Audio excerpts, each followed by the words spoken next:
Good morning, class 12 students. So this is your subject physics, chapter number 14, that is electronic devices, and this is lecture number 6 of chapter 14. Okay, so yesterday you studied about forward characteristics and reverse characteristics of PN junction diode. So today, using that, we will be using this PN junction diode as a rectifier. Okay, so let us begin with today's topic, which is PN junction diode as a rectifier. Okay, so this is PN junction diode as a rectifier.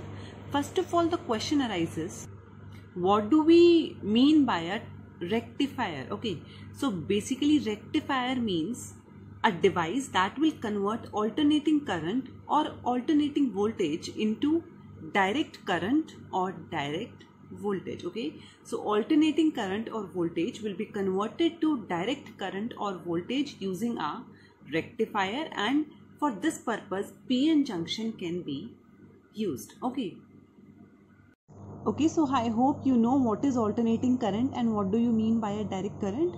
So let me tell you that also. So by alternating current you mean that a value of current which changes its direction. Okay, but by direct current you mean that current which is flowing only in one direction. So that means a current which is flowing in different directions will be converted to a current or voltage which will be in only one direction through a rectifier. Okay, so basically we have two types of rectifiers using PN junction diode, which is half wave rectifier and full wave rectifier. Okay, so we will be studying both of them, and for both of them one principle will be used, which is resistance of PN junction is low when the PN junction is forward biased and its resistance is high when it is reverse biased. This we have discussed in previous class, that when your PN junction is forward biased its resistance becomes low, and when PN junction is reverse biased its resistance becomes high. Okay, so the half wave rectifier and full wave rectifier are based on this principle. Okay, so now first of all let us study half wave rectifier. Okay, so this is the circuit for a half wave rectifier. For this, as you can see, this is the input voltage which is connected here, and this is a alternating voltage, right? After that, this is a transformer which is having a primary coil P1 P2 and a secondary coil S1 S2. Okay, so P1 P2 is primary coil of transformer and S1 S2 is the secondary coil of transformer. Then a PN junction diode, that is D, is connected here such that P type is connected to S1 and N type is connected to, you can say, S2. Okay, after that, from here the output of this diode will come, which is taken across this load R, and a capacitor is also used. Okay, so I will tell you the function of this capacitor later. So first of all, let us study the circuit up till here. Okay, so after that we'll see if we connect the capacitor, then what will happen. Okay, so now see, suppose this is the input alternating voltage which is applied here. So as you can see, this is the alternating voltage clearly. Now, okay, so on x-axis it is time and on y-axis it is your input voltage, right?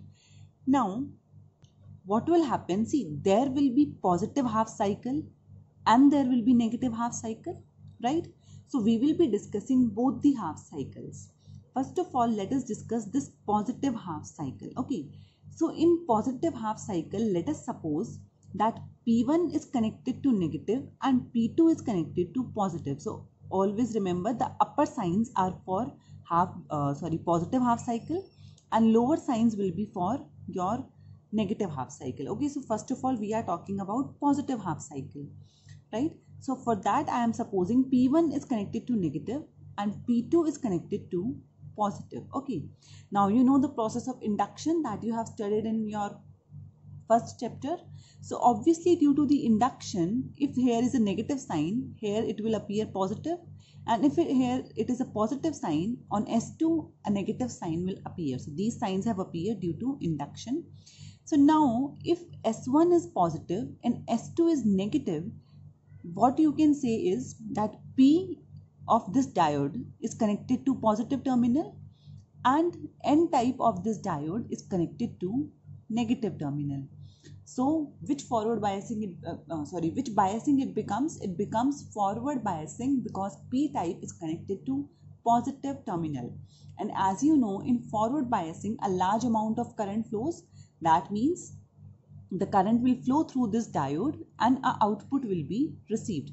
So first of all I am drawing the output that will be received at R. Okay, so this output has been achieved for the positive half cycle. Okay, now let us talk about the negative half cycle, that is this.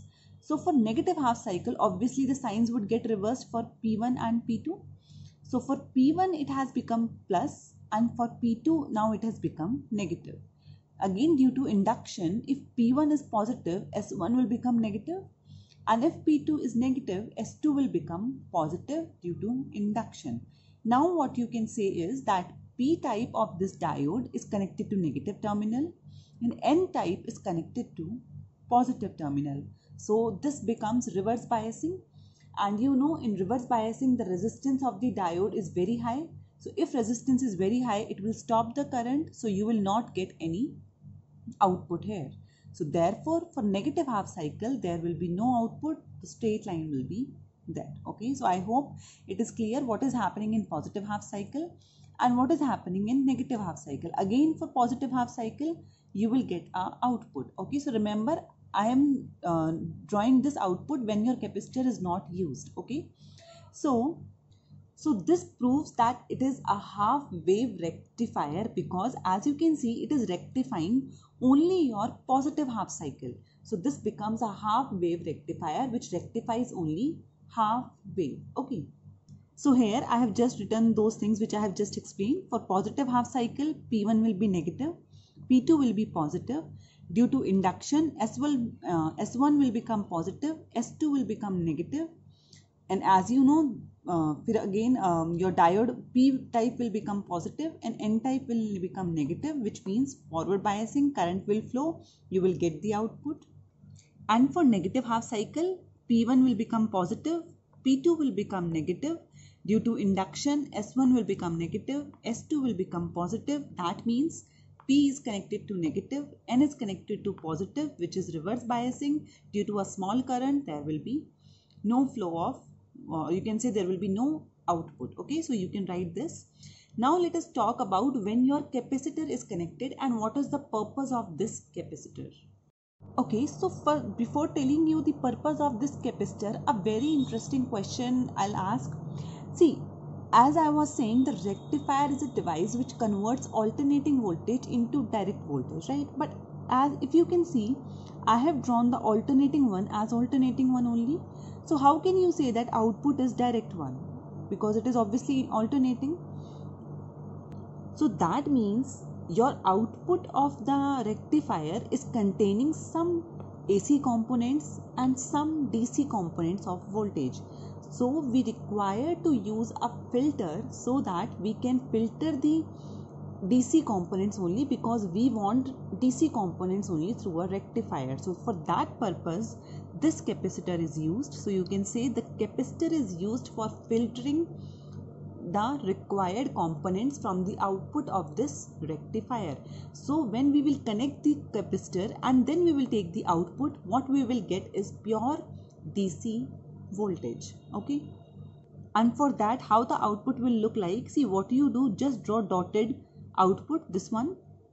After that take a line like this and again on this like this. So this will be the direct voltage. Okay, so now because this rectifier is rectifying only half wave, therefore it is not of much use. What we use is a full wave rectifier. Okay, so now we'll be studying the next topic, which is full wave rectifier. So this is the circuit for a full wave rectifier. In this rectifier, again we have an input alternating voltage. We have a transformer where P1, P2 is your primary coil, S1, S2 is your secondary coil. Okay, now what is the main difference between your half wave rectifier and full wave rectifier is that in half wave rectifier we have used only one diode, the But for a full wave rectifier, we will be using two types of diode, that will be D1 or you can say two PN junction diodes, D1 and D2. Okay, so in full wave rectifier, okay, and one more difference, initially we were getting the output here, or we were taking the output here, but this time we will be taking output here, that is in between D1 and D2. So this is your load, and again capacitor is connected for filtering purpose. Okay, so now the same thing we will be discussing here during positive half cycle and during negative half cycle. Okay, so again consider this is the input voltage which is applied here to the input of this rectifier. So now what will happen, again consider during positive half cycle, that is this one, P1 is negative and P2 is positive. So again due to induction, S1 will become positive and S2 will become negative. Same thing that we did in half wave rectifier. Now what we will see either D1 is forward biased or reverse biased, or either D2 is forward biased or reverse biased. Okay, so now if your S1 is positive, that means P of D1 is positive, and if your S2 is negative, that means N of D1 is negative. So that means it is forward biased, obviously. And if you talk about here, if S2 is negative, that means P is connected to negative, and again that means it is a reverse biased condition. So for positive half cycle, D1 will be forward biased and D2 will be reverse biased.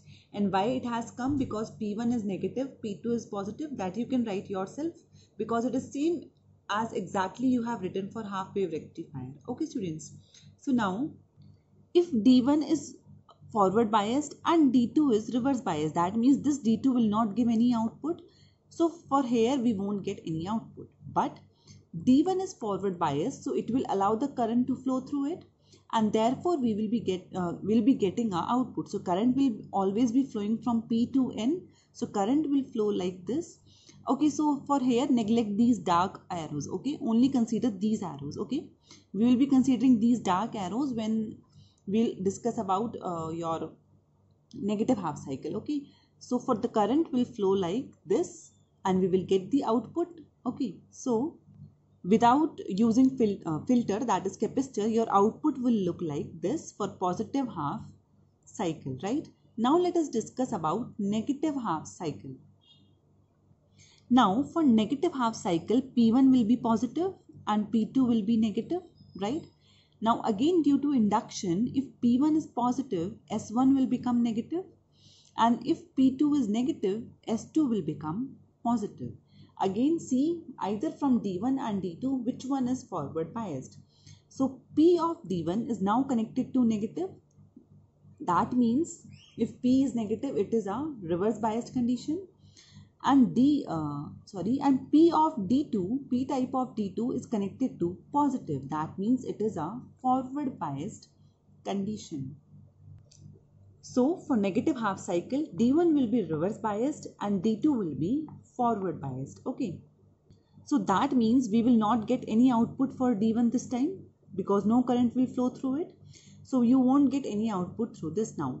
But now because D2 is forward biased, so we will be getting output due to this D2. So current will flow like this. So now these these dark arrows are for these dotted arrows are for negative half cycle. Okay, so the current will again flow from P to N. So current will flow like this.